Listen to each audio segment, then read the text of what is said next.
मसाल्यांची भूमी म्हणून प्रसिद्ध असलेल्या केरळ राज्यातील प्रमुख उत्पादकांकडून निवडलेल्या अनेक मसाल्यांचे दालन आता विट्यात सुरू होत आहे। तुमच्या पहिल्या खरेदीवर मिळणार 20% एवढी विशेष सूट।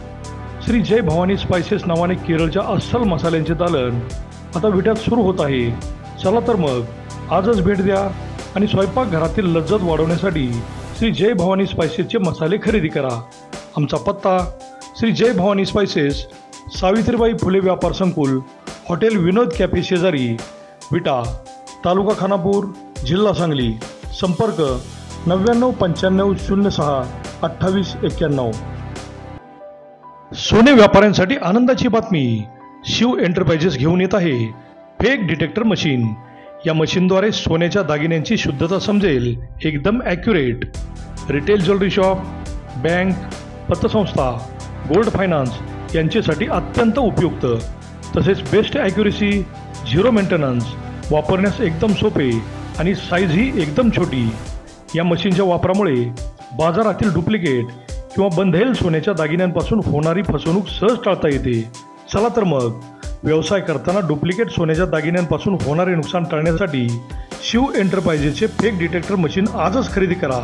मशीन खरेदीसाठी संपर्क शिव एंटरप्राइजेस, वेद ज्वेलर्स, पोलीस स्टेशन समोर, विटा, जिल्हा सांगली। संपर्क 88 30 64 17 17। नमस्कार, प्राईम न्यूजमध्ये आपल्या सर्वांचे स्वागत। सांगली लोकसभा मतदारसंघात शिवसेनेचे संजय राऊत हे सांगली दौऱ्यावर येत आहेत। चंद्रहार पाटील यांनी प्रचारात सुरुवातही केली आहे। भाजपाच्या संजय काका पाटील यांनीही प्रचारात आघाडी घेतली आहे। असे असताना काँग्रेसच्या विशाल पाटील यांची उमेदवारी मात्र धोक्यात आलेली दिसत आहे, कारण मैत्रीपूर्ण लढत होणार नाही असे पृथ्वीराज चव्हाण व उद्धव ठाकरे यांनी सांगितले आहे। आणि आता 2 ते 3 दिवसाच्या दौऱ्यावर संजय राऊत येत आहेत। विश्वजित कदम अजूनही या जागेसाठी अडून बसले आहेत। तसेच महाविकास आघाडीच्या प्रचाराच्या बैठकीलाही ते उपस्थित नव्हते, त्यामुळे कार्यकर्ते मात्र संभ्रमात आहेत।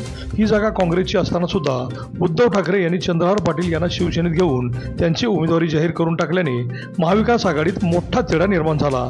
विशाल पाटील यांनी मात्र विश्वजित कदम हेच आमचे नेते असे सांगत सगळी भिस्त त्यांच्यावरच टाकली, त्यामुळे विश्वजित कदम ही या जागेसाठी अडून बसलेले दिसत आहेत। महाविकास आघाडीचे 3 आमदार जिल्ह्यात आहेत, पलूस कडेगाव, जत तसेच तासगाव तालुक्यातील राष्ट्रवादी शरद पवार गट असे 3 आमदार असतानाही एकही आमदार नसलेल्या शिवसेनेला ही जागा का दिली अशी चर्चा मतदारसंघात होत आहे। तर दुसरीकडे मात्र चंद्रहार पाटील हा नवा चेहरा आहे आणि त्यांची लोकप्रियता आणि उद्धव ठाकरे यांनी राज्यात प्रचारात घेतलेली आघाडी, तसेच विशाल पाटील हे 5 वर्षात फक्त निवडणुकीवेळीच बाहेर येतात, हा असलेला शिक्का चंद्रहार पाटील यांना विजयी करेल अशा चर्चाही होत आहेत। विश्वजित कदम भाजपमध्ये जाणार का अशा चर्चाही मतदारसंघात होत आहेत।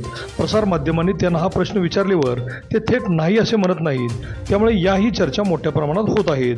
तुम्ही भाजपात जाणार का असे विचारले असता काय म्हणाले विश्वजित कदम ते पाहूयात सविस्तरपणे। मला काय राजकारण शिस्त आहे मला कळत नाही, मला माहीत नाही ते, कारण प्रत्येक राजकारणामध्ये अनेक गोष्टी असतात। जिल्ह्यातलं राजकारण असतं, राज्यस्तरावरचं राजकारण असतं, पक्षांतर्गत असतं, पक्षाच्या बाहेरचं असतं। ठीक आहे, माझ्या वडिलांची पुण्य असेल की लोकांचा, गोरगरिबांचा आशीर्वाद घेऊन मी आज आदरणीय श्रीमती सोनियाजी गांधी, राहुलजी गांधींनी मला आशीर्वाद दिलेत, खरगे साहेबांनी दिलेत, राज्याच्याही नेत्या मला खूप पाठबळ दिलं, मी काम करतोय। परंतु काय शिस्त आहे मला कळत नाही। मला एवढंच म्हणणं आहे की मला त्याच्यात पडायचं नाही, ही वेळ नाही। 1 महिना राहिला लोकसभेच्या मतदानासाठी। आज मी मगाशी सांगितलं की राज्याच्या नेत्यांनी सांगली बाबतीत आम्हाला चांगली भूमिका घेतली आणि कुठेतरी ठीक आहे, संघर्ष हा प्रत्येकाच्या जीवनात असतो आणि म्हणून भाजपची ऑफर होती की नाही, हा काहीतरी हे बिड्या स्पेक्युलेशन, काही लोक त्या बातम्या टाकतात, काही लोक जाणीवपूर्वक त्या बातम्या पेरतात, असं माझं स्पष्ट मत आहे। परंतु मला असं म्हणायचं की ठीक आहे, मी माझी भूमिका स्पष्ट मांडलेली की ही जागा काँग्रेसची आणि ही काँग्रेसला मिळाली पाहिजे, ह्याच्यासाठी माझा हट्ट, आग्रह ह्या शेवटच्या क्षणापर्यंत राहील। शेवटी जे काय आता आमचे काँग्रेस पक्षाचे नेते दिल्लीतले, राज्यातले जे मला आदेश देतील आणि जे महाविकास आघाडी एकत्रितपणे ठरवेल ते आम्ही मान्य करू।